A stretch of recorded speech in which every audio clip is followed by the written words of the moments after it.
Order, and we will call the meeting to order here at 9:26. We do have a quorum of our subcommittee. We will first see if there's any public comment that wants to be made. Can I make a quick point? Yes, hi Carlton, go ahead. Good morning. Thank you for reading my email from last night. I just wanted to make a point that the Historic District Commission has a lot of say in terms of buildings and other things within the town common. And I would encourage you to engage that commission sooner rather than later. Thank you. Okay, thank you, Carlton. Any other public comment? Seeing none, we'll move on to our item for discussions, further discussion of downtown revitalization. I will start with Bob Rulli. I believe you had some comments you want to open up with. Close. Yeah, I mean, as I said, there was some miscommunication why I wasn't at the meeting on Tuesday night, and appreciate Michael giving the update, but there are some things that I think, I want to circle back on. And the flow chart, this flow chart, these things aren't standalones. I mean, they're all interrelated. And I think it's important that, people keep that in mind. Council member Robinson made a comment on us doing things intentionally. We put out a e-newsletter every other week. I put out a white paper every other week. We know who opens that. We know who clicks through that. Very few members of the town council either subscribe, open, or read. There's members of town staff that have unsubscribed. In terms of communication and community engagement, I honestly don't know how much more we can do, but these things are organic. The MBTA platform is an ongoing thing. It's, we've had the conversations initially with the university. We've had the conversations with MBTA. We have had conversations with engineers that have been consultants to the MBTA. That's ongoing now because Keolis is scheduled to do the crossing upgrades next fiscal year.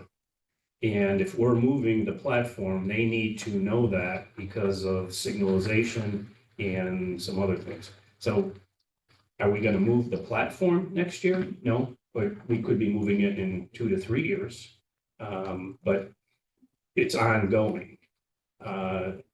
Infrastructure, and I've said this at the last meeting, is one of my biggest concerns, just having lived through this, and infrastructure capacity is critically important. We know where we are with water. We've initiated conversation with Department of Corrections with respect to redirecting the university's wastewater to the prison. Timely because the prison, similar to the town, is under a consent order to upgrade their plant. They're in the process of putting out an RFP for that work. Knowing that we want to move towards redirecting flow is helpful for them because they can expand the plant. I shared with Michael yesterday, almost 2/10 of the capacity at the current plant is used by the university. So that opens up quite a bit of flow on a daily basis. But on the same note, as Michael shared in the meeting, if you're looking at another $50 million in upgrades to that plant without even increasing capacity, how does that get paid for? Well, that comes through new development and expansion of the commercial tax base. It's inevitable. That bill is coming due whether we do anything, right? So, I mean, I think that all of these things that we're doing, all contribute to revenue that could be redirected there. I'll use the Perkins Foundry as an example. We're getting $200,000 in mitigation from that project. Plus, we're getting a commitment for affordable units. There's no, they didn't say, okay, we'll give you 200,000 for this. We said, we'll figure out how we're going to spend that Yeah, money. right, sure. So the same thing at Campus Plaza, we're creating additional density there, we're creating value. So to not talk about what we're doing is not helpful, because as I've said before, we need to get the zoning in place to be real. Yeah. But somebody like Federal Realty, which is a real estate investment trust that's publicly traded, they need to know what we're doing and that we're going to be successful in what we're doing as they make plans, whether they want to position that for sale or they want a joint venture, a development in there. All of those things are ongoing. The small business outreach that we're doing, I mean, that's a strategic relationship we have now with Rockland Trust. The people that are businesses, we don't limit it to businesses that, this question came up, we don't limit it to businesses just in Bridgewater. We network that through the Metro South Chamber, through the Cranberry Chamber. The last meeting we had people from out of town, but we hope that they want to come to Bridgewater. Right. And just the rumor mill that Bridgewater is doing something different has brought in developers from out of town. To answer Dennis's question, as you know, Mr. Cormier is involved with the Pascal property. That's one of 6 groups that have contacted me with respect to that. If Mr. Pascal was here, I'd say it, and I'm going to say it now. He needs to figure out what he's going to do there, because we have a real opportunity to do something special, whether it's Mr. Cormier's group or some of these other groups. But we increase the value of that just by talking about what we're doing. And, that's all positive. People that don't think we need housing, we need housing. I mean, we don't have a product of housing for young professionals or people 55 and older that are active but don't want to be in a single family house anymore. So those housing opportunities exist. I can give a whole lecture series on failed housing policies in the Commonwealth of Massachusetts. We're ahead of it in terms of how we're being smart. Yeah.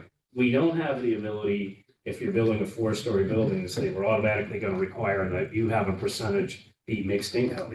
You can't finance those deals. And I don't want to get into the weeds on development financing, but it's very difficult in this environment right now. Transportation, moving the train platform, when we talk about transit-oriented development, there's no illusion in my mind that suddenly we're going to go from 100 people a day to 1,000, but we couldn't increase it from 100. But the idea is that can be an intermodal hub for better bus service between here and Brockton, microtransit within town, partnering with what we're already doing at the senior center, what the university is doing. Microtransit is the new thing. And, with the expansion of South Coast Rail, people maybe will take the train from New Bedford here, or take the train from Boston to here. Historic preservation is a big part of what we're doing. I mean, we have a very desirable old New England downtown that needs some reinvestment. So we are looking at, we have an application in for community development block grants, as Michael talked about on Tuesday night, for facade improvements. At some point, the council is going to have to make a decision. Do you want to just give that money as a grant, or do you want to do it as a revolving loan fund, or are you going to require a match? But in terms of the old town hall, valuable asset. It's not a $6 million project. It's probably a $12 million project. And, looking at funding for that, we tried to get a $2 million earmark through the Senate. And then Congressman Keating jumped on board too. Didn't really fit the criteria, but we'll continue to look at funding for that. I think it's important that if the university is in fact interested in partnering with the town on that we solidify that commitment, so we're not rumoring innuendo about it. But all that comes back to what vision to reality is. As I've said many times, the first word in the comprehensive master plan from 2022 is vision. So we're just the reality to the vision. And so, I mean, all of these things are interrelated. I mean, as Michael said, I mean, I'll disagree with him that we're not doing economic development. We are doing economic development. We're facilitating economic development. But I think it's even more than facilitation. We have, I think, a reputation now of being developer friendly. Yes. And Mr. Cormier, you can speak to it if you like, but we have our office downstairs set up as a concierge. I think you're going to see an exciting project in that old building behind Bridgewater Trophy. That's, somebody came in and said, what can I do there? And I said, okay, this, and this. Okay. Nice. And saw the architectural drawings. I think that's going to be something really cool where, I mean, nobody even pays attention to what's back there. Right. The form-based code really doesn't apply to Central Square. We've broken the form-based code into CBDS and CBDR. S is Central Square. So planning board still has control over anything that happens in the Central Square area. Still have to go to site plan, still have special permit requirements. We want to preserve it. We don't anticipate people knocking buildings down in Central Square, but we have infill development opportunities like that building behind Bridgewater Trophy. Bluestone, as they consolidate, that's a parking lot that's not going to necessarily be used. They have an undeveloped lot behind. Right. So there are those infill opportunities that I think will fill in some of the missing teeth, because I use my smile analogy in terms of what happens in Central Square. Parking and traffic, we'll talk about that until the cows come home. I mean, municipalities across the country now are saying, you know what, parking requirements, we're doing away with it because you can never educate people enough on there's plenty of parking. We just have to get smart about it. I think to the traffic issues, we have traffic issues today, as we know from the Route 18 corridor. You're going to talk a little bit about it, but we can solve those problems. I mean, and they're not insurmountable, but they cost money, and finding the money to do those things, keeping in mind that you have bills coming for water and for wastewater. I mean, that's a lot of funding. And I'm 24/7, 366 days a year in this. And so, I'm frustrated that way. I think that despite our attempts, we're not connecting with some of the people we need to connect with. Because I think those are people that like what we're trying to do. I appreciate people that have been here their entire life and understand that change is difficult. I wrote my last white paper on change. Change happens whether you want it or not. To Michael's point, on 40Bs, Bridgewater missed an opportunity, not saying, okay, if you want to do 40B, that's fine, but we do have these requirements.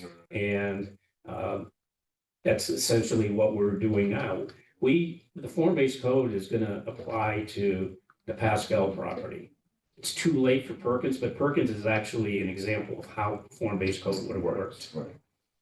Campus Plaza is obviously the biggest piece of it. That's not all going to happen at once. We're not going to go in there and kick everyone out. It's going to be done in phases. I mean, we've suggested that that's an area that you could have more than 4 stories, 6. I mean, you could have 6 but you have to have buildings in front of it.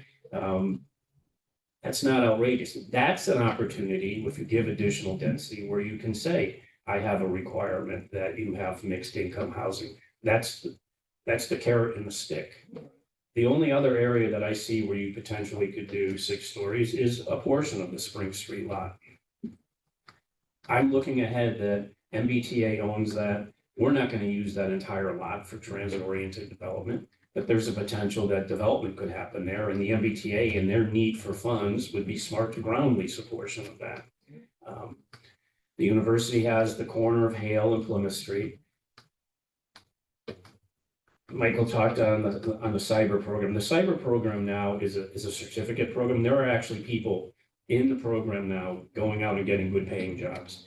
When that becomes an undergraduate program, the certificate program will continue, but I think that there are businesses in that cyberspace that will want to have proximity to a resource and an asset like that, the cybersecurity range, the professors in that program and the students coming out. And Michael was part of it, we did a meeting with, and Mark was there, at the Metro South Chamber at the golf course in September. I talked about cybersecurity, how many jobs are available in Massachusetts, and Fred Clark called the next day, goes, we never really thought about how we could monetize that program. I said, well, if you were at Brown or Harvard, you would have thought about that before you. That would have been the first thing you think. That would have been the first. And, but there's opportunity there. But then that goes back to, okay, where would those people live? Those are high paying jobs. Sure. There's no product for them. They're not going to live at Kingswood. They're not going to, so again, I go back to the flow chart. All of these things are interconnected. And it's, I think Eric said it. I mean, this is big, but we've got it managed. I mean, this is not out of control chaos. I mean, this is not even controlled chaos. I mean, we have our hand on this, and we're touching all of these things and all the subtext of these every day. Yeah. And I'm actually pleased to see how the council has come along in being supportive of it and talking about it and being willing to listen, because it's difficult, right? I mean, I know anytime we start talking about development financing and economics, people's eyes glaze over, but it's important because those people that are doing these developments are like, how am I going to make this pencil out? I mean, we haven't gotten to the point where people are like, you're going to do a tax deal with me? You can do a tax stabilization deal with me? I don't even want to go there yet. Totally agree. No. So to that vein, as I was inquiring a little bit earlier, what would you see, again, because this is like, some are gonna happen within a year or two, some could take 5-10 years out. For discussions that I've had with other subcommittees, fiscal year 25, what do you feel would be some immediate goals that we're targeting for fiscal year 25? So I mean, that would I be think tangible? I think you're going to see something happen at the Broad Street assemblage. You're going to see an infill development like Bridgewater Trophy. I mean, I think those are definite goes. I think we will be in the conceptual stages of working with traffic engineers to look at the whole Central Square area, not just making one lane and the sidewalks, looking at the whole piece and looking at how that's going to be funded. We might be, having conversations about doing a taking for a portion of the Walgreens lot just to be able to kind of square things away. So, I mean, I think all of those things are realistic. We'll continue to have the conversations about wastewater and MBTA and water. And I think it's important to point out that there was no funding for Vision to Reality. I was hired to make things happen. This is going to happen. I'm like, okay, who's paying for it? Yeah, right. So, Funding sources. And I was able to secure almost $250,000 in a short period of time to fund what we're doing. So looking ahead, we need to think about how are we going to continue to fund this. I mean, I'll continue to look at, funding sources, and there are some out there. Yeah. A lot of the heavy lifting has been done. Now it's more the implementation. Certainly, as I said, for any kind of road improvements here, it's going to be a combination of federal funding and state funding. We have to be vigilant that, if it's a grant, is there a match requirement? Do we have funds to do that? And again, balancing that against what do we need to do the wastewater plant, treatment plant improvements, whether anything happens. But also, and Michael and I have had this conversation, and I think this is in this fiscal year, next fiscal year, is how are we going to partner with the state on the wastewater facility at the prison? They can't access federal funds. We can. it might be that we do some kind of creative joint venture with them. That would allow us to assist them in the funding, but also allow us to say, okay, we're gonna take other neighborhoods and redirect wastewater there. It's also, the redevelopment of that wastewater capacity, I think, is important for any potential long-term development of that site, because face it, prisons are closing. So So now this one in Concord's gonna. we have no idea what's the strategic plan for the state is in terms of that location, but Yeah, the if first- that location closes, you want to make sure that that's going to be a And developable it site. was on GBH on the way up this morning. They had, talking about Concord closing, they had the town manager from Concord on. First thing she said, wastewater. Nice. And it's, and those are regional issues. OCPC is putting together a regional water study. I'm a big proponent of regionalism because these one-offs aren't financially feasible anymore. And, some of these problems need to be solved on a regional basis. So again, continuing, there'll be a lot of dialogue, I think, on those things that the public doesn't necessarily see, but are happening. And I think, the same thing with the university. Not saying we ever had a bad relationship with them, but I think we're doing a lot more with them in the last year than we had previously, and I anticipate that will continue to grow. And it should. I mean, they're the largest employer. That's I it. mean, if they were, this is a Ford factory, we'd be really nice to them. Yeah, for sure. Very good. But so, I think that, again, it's knocking down the misperceptions that people have. And I'm almost recovered from the Lions. Not entirely. Few more jabs. But and again, I think that's an audience that has an idea of what they think this is, but it's not even close to being accurate to what it is. The idea isn't that we're doing this to raise your taxes. At a minimum, we're doing this to stabilize your taxes and potentially reduce them. So, there's a lot, I think when people see shovel and ground, then they'll be believers, but Yeah. you have to have the foundation before you can build a house. And it takes time to develop. Perkins is 90% approved, they still have to go to Concom.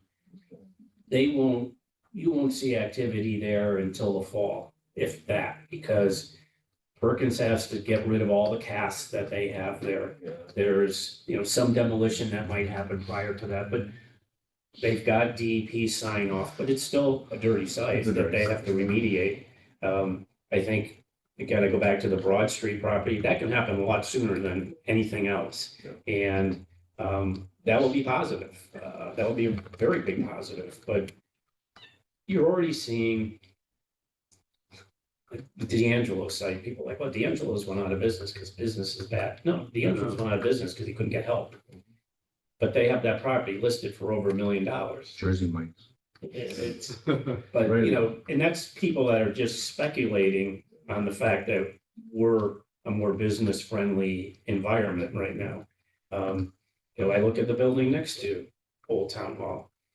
It's got a crazy number on it. The way our zoning is now, nothing really works there. So some of the changes in the form-based code, new construction doesn't hit Central Square, but there are some things with respect to Central Square allowing that to be mixed use, addressing the parking requirements that could never be met anyhow. And then it starts to become financially feasible for somebody to say, okay, I'll spend $1.2 million on that. But right now, I'm not going to spend $1.2 million on that.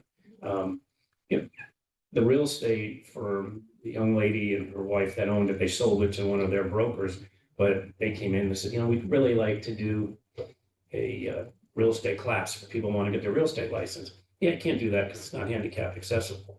And, could they put a ramp in the back? Yeah, but, so those Discussions. they're just right. And, again, you don't want to lose what this looks like. But, I also have some hesitation that you've got two buildings on that side where you have property owners that clearly have no desire to invest anything in their property. And the idea that, and again, the decision the council is gonna make, do we give them the money because we know it's important to get the building looking good? And so, I mean, that's gonna be a hard question because, that needs to, they need to get cleaned up. Right, no, exactly, no, totally I understand. mean, and, you know, God bless them, they have a business model that works. They don't need those commercial tenants on the first floor. They make so much off of those single room occupancies because the federal government or the state is sending them a check every month. Yeah, it's guaranteed. And it's, I mean, I have fear of that building, that something tragic is gonna happen. Yeah. For sure, for sure. Go ahead. So on parking, you talked about, you said something about Walgreens and maybe taking it. Did we ever find out how long the leases would last? I keep asking you that question and I don't know if there's an answer to, because they have a lot of 99-year leases with cities and towns, and I'm hoping, No, do we know any No, idea we what it can- is? no, that's. Because I think It's not that's 99 key years. to parking issues. I mean, I walk downtown almost every day and I walk through that. That's like a cut to it. Nobody there. Yeah, I mean, and again, I think, you know, part of the problem is people can't even find it or don't know it's there. I mean, we can improve that.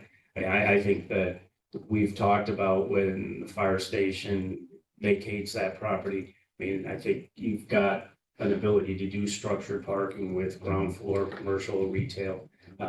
That's, parking is super expensive. It's like 13,000 a space. And, you know, that big piece gets pretty small quick when you think about turning radiuses and ramps. But again, partnering with the university on something like that is the only way that's gonna happen.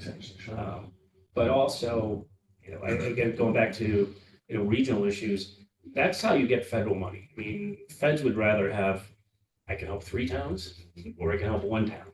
And it's difficult too, because you know, you've got a town manager, council, form of government here, then you got a select board over there, Yeah, and they work differently. they work differently.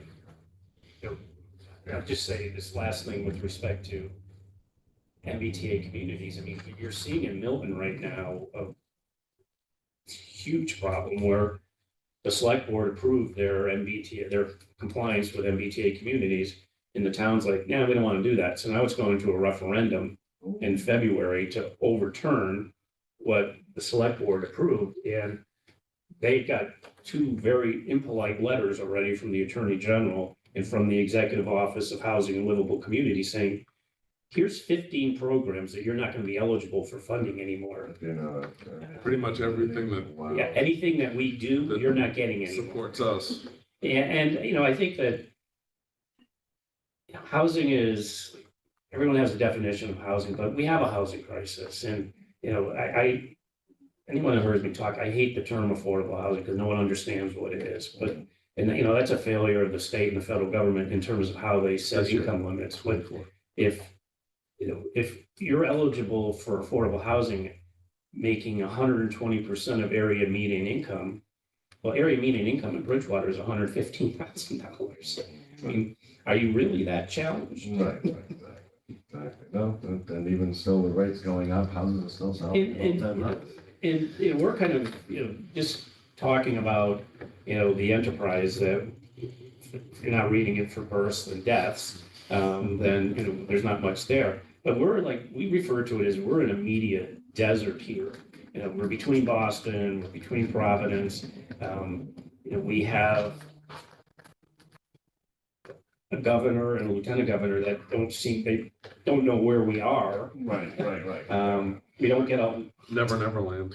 don't get a ton of support from the state delegation. We get some, I mean, and to Senator Timmerly's credit, I mean, I was able to get 177,000 to get Vision Reality going, but, and I think the Globe is, you know, we've had conversations with the Globe when hopefully this is approved on February 6th.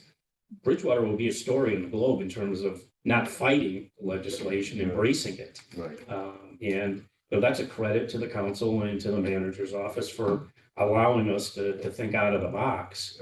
But, and I know a lot of this is new, but there's only so many ways that you can do this. And, you know, go again, change is hard, but I look, how's how's this been working for you? No, and again, it's, people want change, but at the same time, they want to maintain, historical natures as well. So again, we're trying to meld both and trying to come up with a plan that's gonna make as many people happy as possible. I mean, Mark is somebody that, and I think you'll support me in this statement, Mark, that Bridgewater is such a walkable community that people don't believe that it is. And, the idea that you could park at Spring Street lot, go to whatever new shops or restaurants or at Perkins Foundry or at Campus Plaza, and then come to an arts and cultural center in the Central Square area and just take a walk through a historic neighborhood. And you're only 5 minutes from where you parked your car. Oh, which is great. And I said to Michael, There's a earlier, psychological parking is such a perception issue that when I was in Warren, we turned things around. People were like, but now we have parking problems. So you could park all day for free at the parking right at it. So the two examples I use, and Michael uses them too, is if you're a certain age, you remember what it was like to go to the mall at Christmas time. Yeah. Where you would park a mile away and then walk 3 miles running laps in the mall. Or I would say to people, you've been in New York City? Yeah. And I said, you go to Central Square to Central Park, 17 city blocks. Yeah. You essentially walk from the center of Warren to the center of Bristol. I mean, and you have to just give people that perspective. Boston Common Garage. It's the most affordable. I found out the hard way going to MMA, there was no train, no Park Street Green Line to the Heinz, so I walked it that morning. And in Boston, I'll walk wherever I can. If there's free parking someplace, I'll walk from the free But parking. just to have the ability to walk through BSU's campus. Yeah. Right? I Yeah. mean, and again, so it's kind of connecting those dots for people. That, this, again, it can be a very special place. And we need people to believe that I think a lot do already, but this could be a very special place. But we don't have those restaurants. I mean, I have people like, Bob, can you get us some Marshalls or a TJ Maxx? Like you have their cousin, Burlington Coat Factory.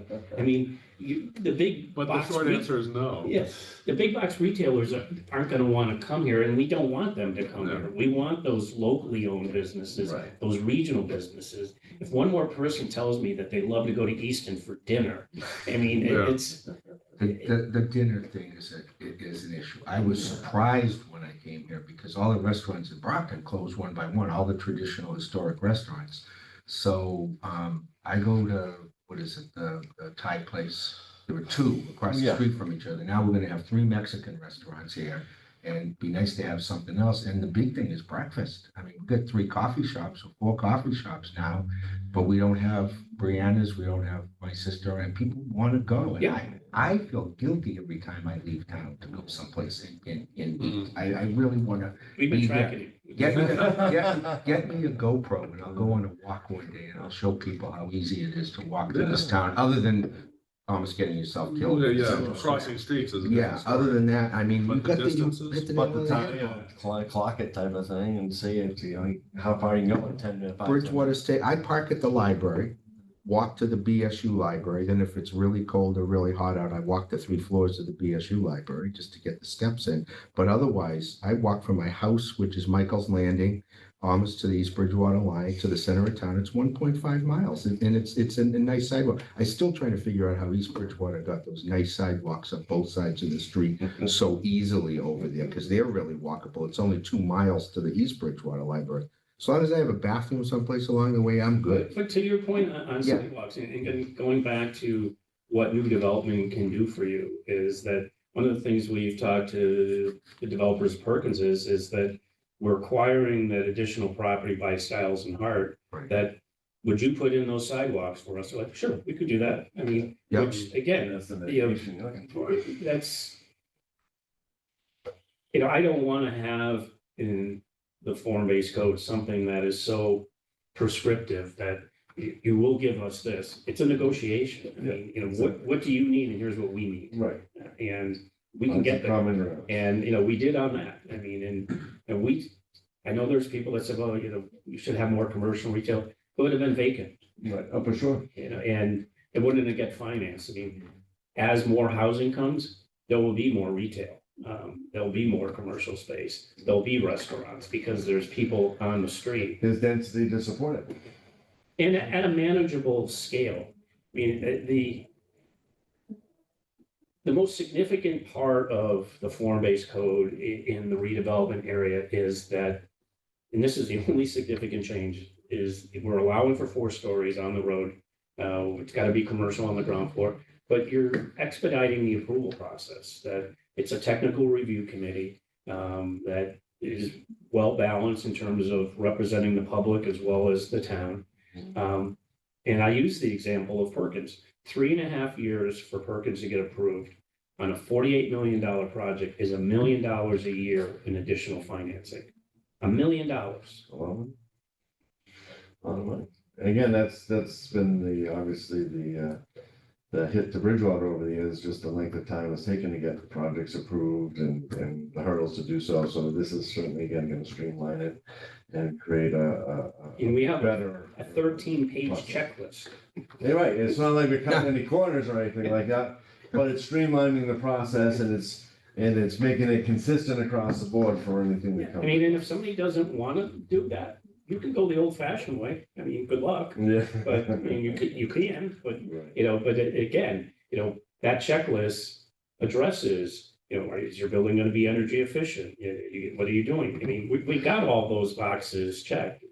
We're specific and, we don't want you coming in and using aluminum siding. And, but it's all up front, but, People know what to expect. you're not like, okay, we're almost to the finish line. Yeah, one more thing we'd like to throw in there. Yeah, right, exactly. And the practicality from a developer standpoint and how important that is. I mean, our architects, our engineers, Yeah. our designers, they all have the checklist in front of them already. Yeah. And to talk about penciling a deal, to be able to say, realistically, in 6 months, if we hit this checkbox, you have a shovel in the ground by the end of the year. Which is great. Unheard Time is money. of, unheard of. Yeah. And it So- makes it. So 6 months is kind of like that magic timeline. Well, the partner that, if everything works out here, if we're just speaking candidly, it's unheard of for developers that are used to a city environment or urban environment to come in and have a 6-month process, right? So that's a big part of the deal when you're working on your pro forma, because the second we take a dollar, we're paying 12-14% of the dollar, right? So, if we have, during the due diligence period, if we have our engineering done, most of the structural done, a lot of the architectural work done, and we abide by this checklist, Yeah. it can be faster than 6 months. I mean, I don't even know that you need to put a timeline on it, right? It's, as long as we're not asking for any variances or, anything away from, that's why the form-based code is so important. Right. So getting the shovel in the ground as quickly as possible is what Critical. people like doing. Yeah, right. It saves so much money. I mean, we Potentially talk, millions. we talk about dirt cost and vertical cost. So, if I bought Perkins Foundry 3 years ago, I'm paying for a pile of dirt that's not making me any money. Correct. There's zero return on that investment. And, we have people coming in saying, like, how come more towns aren't like you guys? I mean, how we've changed that idea that Bridgewater isn't development friendly. And In a short amount of time. I mean, I tell everyone, before you spend a lot of money, come talk to us because we'll tell you where the landmines are, what could work and not work. I mean, I'm very candid with the Edgewood people. When I first saw that project last January, I'm like, I can't support that. Well, we've been working on it for 2 years now, 2.5 years. Like, it's not gonna work. Yeah, sure. And what they redesigned, I mean, what they're bringing us now, perfect. 10 times better. So, I mean, I know people want schedules and we have to have goals and objectives and those are important, but a lot of what we're doing now is not going to be necessarily visible Yeah. to most residents. I mean, again, people want to see shovel in the ground. They want to see a wrecking ball taking the friendlies down. Yeah, but and equally as important that you talked about community education, that's where I think just, again, talk candidly if this all works out. So I'm kind of the local guy, born and raised, grandfather was a son. I was just reading a history book over there, looking at some historic documents, and his name came up. He was the selectman when they split the assessors responsibility from the selectmen, responsibility back to 75 with an act, all these guys, wow, this is great. But I just came back to town, built my house in Green Park, 3 daughters, my wife's a teacher in the district. Like that's my role in this is I'm trying to find a developer that would pay attention to it and is not coming in and just density. It's actually the first step in helping to revitalize this entire town, right? So that's, you have to find the right partners. And I said this to Bob, and I'll commend him again. When I moved back, we closed on my house in May. We finished, and I GC'd myself with the help of Paul Sakata and everything. And within 30 days, I'm like, I have to do something because when I drive from Roach Brothers, I foamed at the mouth. Like, it's where I want to raise my kids. Right? And I overbuilt the hell out of the house. I'm like, I'm going to be underwater my entire life if I do something. But all I did was find out who Bob was, set up a meeting. He responded the next day, talked about this form-based code. I reached out to the developers that are in my network, and that project, particularly the Broad Street project, has been put on the desk of developers in Boston for 9 months. And it's almost laughable how it doesn't pencil, right? For what the asking price was for those things. Once you start to go a level deeper in form-based code, MBTA Communities Act, what's happening with the platform, how friendly this town is becoming, and then the demographics in town, the AMI at 115,000. I mean, I'm going out and talking to businesses right now, restaurant owners, the guy who owns Abbey Park, and big time restaurant owners.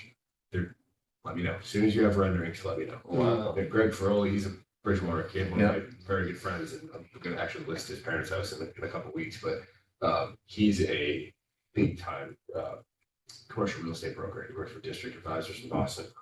Second, we have renderings, and this is closed. It's getting blasted out to the big 4. He's already talked to like the Tate Bakeries of the world, like real businesses that have historically never gone past Newton or Wellesley or maybe Hingham. Right. And all of a sudden starting to pay attention to demographics. There you go. These are all the downstream effects of what. So this is all right again, and where it travels fast, really, Very, really very, fast. I mean, another name, Adam Ashman, I introduced him to Bob. He grew up in town.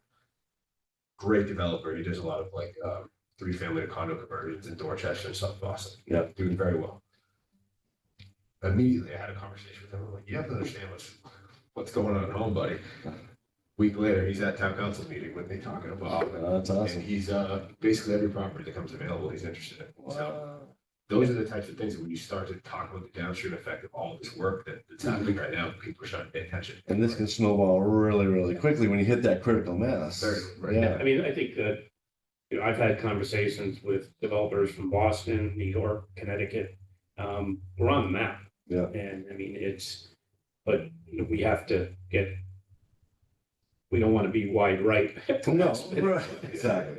Well, again, this is why, again, the foundation of this is taking so much time to put together, because it's gotta be, all the pieces have gotta be in place. But at the same time, we put that foundation together in 6 months. That's unheard of. Yeah. I mean, and government moves in dog years. No, that's definitely the truth. And I mean, so that's, a credit to the council Yeah. for, sponsoring the resolution you did that kicked this off in the spring. Yeah. We launched Vision to Reality in June.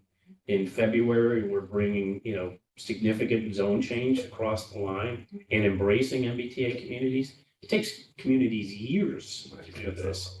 And, as Bob said, I mean, we've got people from the development community like, hey, on paper, this looks really good. Yeah. I mean, that our AMI now is higher than Easton's, and that was kind of the Wow. highest in the region. That's right. But we're also smart because we're able to get money from CDBG because the university unintentionally helps us in terms of keeping the median income in downtown down. So we're considered low moderate income in that sub-census tract, Oh, there you go. That's which very- allows us to be that's eligible for the CDBG money and some other monies. Federal money. Yeah. So, I mean, we're really, kind of surgically at this, but I mean, literally, this is my day, every day. That's awesome. That's great. So just to, so we're getting form-based code in front of the council. February 6th. February 6th. The CED committee is going to take another look at it next Wednesday night. That's a public meeting on Zoom. Yeah. And the planning board is supporting it. I mean, they have, some requests. I mean, they perfectly transparent. They're not comfortable with the 6-story building, but I think it's important that it stay in. Yeah, It can only be on a parcel that's 140,000 square feet, Right. which is almost 4 acres. it's not a postage stamp, right? Right, so, Is the fire department comfortable with 6 stories? They accommodate more than 6 stories with BSU's campus. Okay, Yeah, So they, and plus what you get down. the reason we have a ladder truck essentially, well, it's not the only reason, but. okay. Yeah, for sure. but so, I mean, again, I think that those are all positive steps. And, I don't want this to be that, well, we have to have this done by December of 2024. We want to have it done now because we have people that want to do things. Right, we gotta move the roof, yeah. Sure. All right, very good on that. So we'll be taking a look at that February 6th. The other thing just to talk about, it's just been developed, so I'm gonna give you a copy and I'll get one to the other member.